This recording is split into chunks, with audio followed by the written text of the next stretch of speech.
காத்தாயி அம்மனின் அருளடியவர்கள் அனைவருக்கும் வணக்கம். இன்று நீங்கள் மகிழ்வாக இருக்க இறையருள் துணை செய்ய வாழ்த்துகள். அபிராமி அந்தாதி பாடல் எண் 50. அம்பிகையினுடைய பூரண கடாட்சம் கிடைக்க.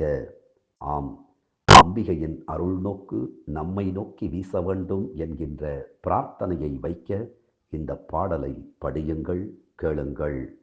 நாயகி, நான்முகி, நாராயணி, கை நளின பஞ்ச சாயகி, சாம்பவி, சங்கரி, சாமளை, சாதி நச்சு வாயகி, மாலினி, வாராகி, சூலினி, மாதங்கி என்று ஆயகி யாதி உடையாள் சரணம் அரண் நமக்கே.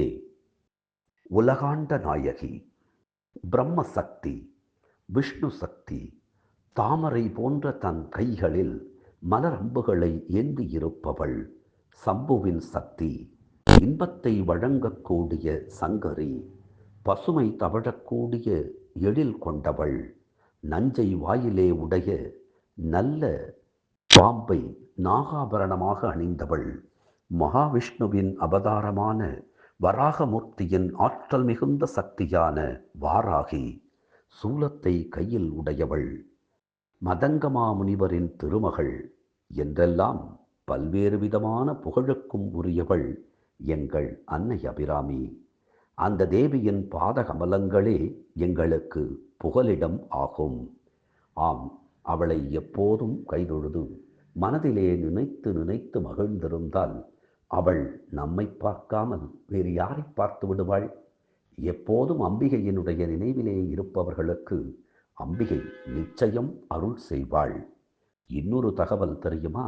நீங்கள் அம்பிகையை நினைத்து நினைத்து வழிபட வழிபட உங்கள் இல்லத்திற்குள் மருமகளாக, மகளாக, மனைவியாக அவளே வந்து வாசம் செய்வாள்.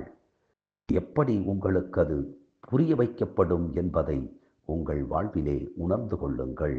ஆம், அம்பிகையினுடைய பூரண கடாட்சம் நம் அனைவருக்கும் கிடைக்க தினம் தினம் அபிராமி அந்தாதி சிந்திப்போம். அப்படியே நம்மை அணைத்து காக்கும் காத்தாயி அம்மனின் திருப்பாதங்களை சிந்திப்போம். அதன்படி நம் தீய வினைகள் சிந்திப்போகும். நன்றி, வணக்கம்.